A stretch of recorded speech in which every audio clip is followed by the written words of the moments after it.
Bismillahirrahmanirrahim. Assalamualaikum warahmatullahi wabarakatuh. Asyhadu an la ilaha illallah wa asyhadu anna Muhammadan abduhu wa rasuluhu la nabiyya wa la rasulahu ba'dah. Rabbi shrah li sadri wa yassir li amri wahlul 'uqdatam min lisani yafqahu qawli.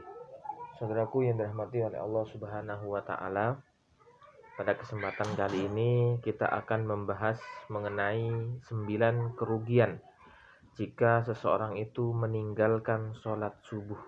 Ya, jadi sholat subuhnya kalau ditinggalkan, 9 hal akan ia dapatkan, yaitu kerugian. Ya, ini bukan berkaitan tentang berjamaahnya, tapi sholat subuhnya kalau ditinggalkan maka ia mendapatkan kerugian.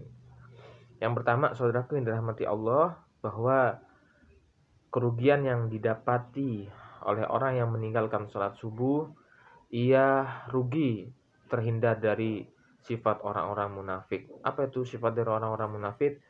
Asqala sholati alal munafikina al-isya'u wal fajr.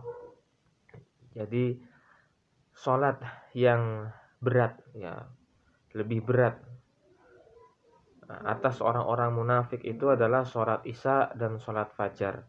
Rawahu Bukhari. Jadi rugi, tidak terhindar dari sifat orang-orang munafik.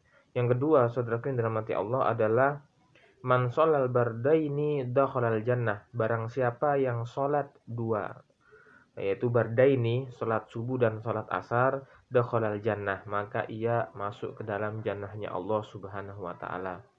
Jadi rugi dan gagal yang kedua ini, ia tidak mendapatkan salah satu sebab dari masuknya seseorang ke dalam jannahnya Allah Subhanahu wa taala. Yang ketiga adalah sebaliknya. Ketika seorang itu meninggalkan sholat subuh, maka ia mendapatkan salah satu sebab masuknya ke dalam nerakanya Allah. Sebagaimana hadis Nabi Shallallahu alaihi wasallam, la yalijan nara ahadun shalla qabla tulu isyamsi wa qabla ghurubiha. Rawahu Muslim. La yalija, tidak akan masuk ke dalam neraka. La yalijan nar, tidak akan masuk ke dalam neraka. Ahadun, ya, salah seorang, ya, seseorang, ya, shalla qabla tulu isyamsi, yang ia sholat sebelum terbitnya matahari, wa qabla ghurubiha, dan ketika tenggelamnya matahari. Ketika tenggelamnya matahari itu sholat asar, sholat subuh dan sholat asar. Nah, kalau misalnya ia meninggalkan sholat subuh, sholat asar, maka ia mendapatkan salah satu sebab masuknya ke dalam nerakanya Allah. Yang keempat, saudaraku yang dirahmati Allah, yaitu mendapatkan jaminan dari Allah Subhanahu wa taala.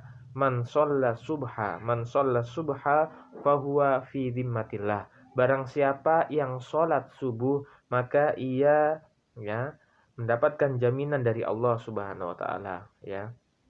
Masya Allah, ini rawahu Imam Muslim rahimahullahu taala. Jadi mendapatkan jaminan dari Allah Subhanahu wa taala. Itu luar biasa kan, orang yang melaksanakan sholat subuh. Nah, ini kalau dia meninggalkan sholat subuh, maka ia rugi, tidak mendapatkan jaminan dari Allah Subhanahu wa taala. Yang kelima, saudara yang dirahmati Allah, adalah seseorang yang meninggalkan sholat subuh, ia rugi mendapatkan pahala seperti qiyamul lail semalam suntuk. Ini hadisnya luar biasa. Hadis riwayat Tirmidzi yang bunyinya man syahidal isya fi jama'atin kana lahu qiyamu nisfi lailatin. Barang siapa yang melaksanakan sholat isya secara berjamaah. Nah, ini konteksnya secara berjamaah. Maka ia seperti sholat malam, ya.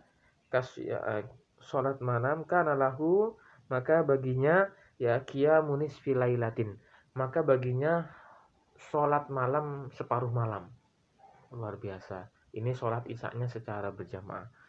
Loh, bagaimana ketika ditambahi dengan sholat subuh? Wa man sholal isya wal fajr fi jama'atin kana lahu qiyami lailatin. Barang siapa yang sholat isya secara berjamaah dan ditambah juga sholat subuh secara berjamaah, kana lahu qiyami lailatin, ya, maka baginya adalah qiyamilailatin.